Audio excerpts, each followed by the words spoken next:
ஆன்மீக உறவுகள் அனைவருக்கும் என் அன்பான வணக்கங்கள். இன்னைக்கு நம்ம பார்க்க போகிற பதிவு வைகாசி வளர்பிறை ஏகாதசி வழிபாடு தான் பார்க்க போகிறோம். வைகாசி மாதம் வளர்பிறை ஏகாதசி திதி அன்னைக்கு தான் பெருமாள் மோகினி அவதாரம் எடுத்ததாக புராணங்களில் சொல்லப்பட்டிருக்கு. இதனால் இந்த ஏகாதசியை மோகினி ஏகாதசி அப்படின்னு சொல்லுவாங்க. நம்ம வீட்டில் இருக்கக்கூடிய கணவன் மனைவி பிரச்சனை தீரணும், பிரிந்திருக்கும் கணவன் மனைவி ஒன்று சேரணும் அப்படின்னா இந்த வழிபாட்டை செய்யலாம். அது மட்டும் இல்லை, நம்ம சந்தோஷமாக இருக்கக்கூடிய குடும்பத்தில் செல்வ வளம் மேலும் மேலும் உயரணும் அப்படின்னாலும் நாளைய தினம் இந்த வழிபாட்டை செய்யலாம். நாளைய தினம் வீட்டில் இருக்கக்கூடிய பெண்கள் செய்ய வேண்டிய வளர்பிறை ஏகாதசி திதி வழிபாட்டை தான் இந்த பதிவில் நம்ம பார்க்க போகிறோம். வீட்டில் இருக்கக்கூடிய பெண்கள் நாளைய தினம் அதிகாலையிலேயே குளிச்சுட்டு சுத்தபத்தமாக பெருமாள் கோவிலுக்கு போய் வழிபாடு செய்யணும்.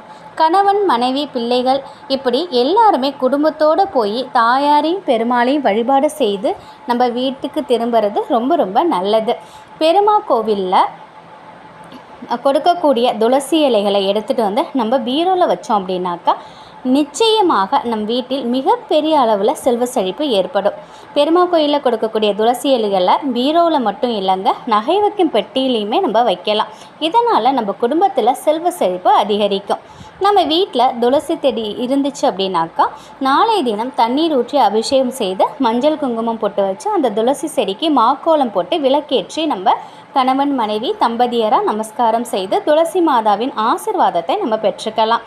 அதோடு மட்டும் இல்லை, பூஜை அறையில் இருக்கக்கூடிய பெருமாள் மகாலட்சுமி திருவுருவ படத்திற்கு துளசி இலைகள் வாசம் நிறைந்த பூக்களால் நம்ம அலங்காரம் செய்து விளக்கேற்றி நம்மளால் முடிந்த நெய்வேத்தியம் வைத்து நம்ம வழிபாட்டை செய்யலாம். சில பேர் பார்த்தா மாத ஏகாதசிக்கு சாப்பிடாம விரதம் எடுப்பாங்க. அது அவங்கவுங்களோட ஆரோக்கியத்தை பொறுத்தது. விரதம் இல்லாமல் இந்த வழிபாட்டை செஞ்சாலும் நிச்சயமாக நமக்கு பலன் கிடைக்கும். நாளைய தினம் துளசி செடியிலிருந்து இலைகளை பறித்து சுவாமிக்கு போடக்கூடாது. அதனால் இன்றைக்கே நீங்கள் துளசி செடிகளை நீங்கள் ரெடி பண்ணி வச்சுக்கோங்க.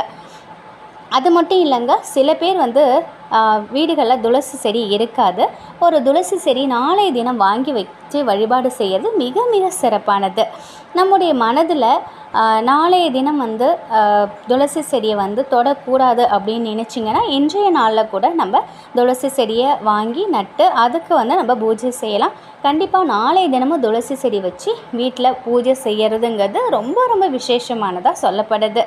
நாளைய தினம் நம்ம வீட்டில் குடும்ப ஒற்றுமைக்காக நம் குடும்பத்தில் செல்வ செழிப்பு அதிகரிக்கணுங்கிறதுக்காக பூஜை அறையில் உட்காந்து பெருமாளை நினச்சி இந்த ஒரு வரி மந்திரத்தை 108 முறை சொன்னாலே போதுங்க, அது அப்படியே நமக்கு பலிக்கும். நாளைய தினம் நம்ம சொல்ல வேண்டிய மந்திரம் என்ன அப்படின்னா, ஓம் நமோ பகவதே வாசுதேவாய. இந்த ஒரே ஒரு வரி மந்திரம் தான் எல்லாராலையுமே சுலபமாக இதை உச்சரிக்கலாம். இது சக்தி வாய்ந்த மந்திரமும் கூட. இந்த ஒரு வரி மந்திரத்தை நம்ம சொல்கிறதுனால நிச்சயமாக நாளைய தினம் நம்ம என்ன வேண்டுனாலும் அது அப்படியே பலிக்குங்கிறதும் நிதர்சனமான உண்மை. பெருமாள் கோயிலுக்கு போய் இந்த மந்திரத்தை சொன்னாலும் சிறப்பு தான். நாளைய தினம் விரதம் இருந்து இந்த மந்திரத்தை நாள் முழுவதும் உச்சரிச்சுக்கிட்டு பெருமாளையோட நினைப்பிலேயே இருந்து விரதத்தை செஞ்சோம் அப்படின்னா நிச்சயமாக நமக்கு மோட்சம் கிட்டும். நம்ம செய்த கர்ம வினைகள் குறையும். அதில் எந்த சந்தேகமும் இல்லை. நாளைய தினம் பெருமாளை வழிபாடு செய்கிறவங்க நிச்சயமாக இதை அனைத்தையுமே கடைபிடிங்க. கண்டிப்பாக நீங்கள் என்ன நினைக்கிறீங்களோ அது நடக்கும். மிகப்பெரிய செல்வ செழிப்பு உங்களுக்கு கிடைக்கும். ஏன்னா செல்வத்துக்கு அதிபதி பெருமாளும் மகாலட்சுமி தாயாரும். அவங்கள நாளைய தினத்தில் நம்ம வணங்கும் பொழுது நிச்சயமாக நமக்கு மிகப்பெரிய அளவில் நமக்கு செல்வ செழிப்பு சேருவதற்கு உண்டான வழியை அவங்க காட்டி கொடுப்பாங்க. நாளைய தினம் மறக்காமல் புதுசாக ஒரு துளசி செடி உங்கள் வீட்டில் இருந்துச்சுனாக்கா துளசி செடிக்கு அபிஷேகம் செய்யுங்க. அவங்களுக்கு ஒரு எளிமையான முறையில் நெய்வேத்தியம் வச்சு ஒரு விளக்கேற்றி வைங்க. அப்படி துளசி செடி இல்லைனாலும் ஒரு துளசி செடியை நீங்கள் நாளைய தினம் நட்டு வச்சு அதற்கு பூஜை செய்யலாம்.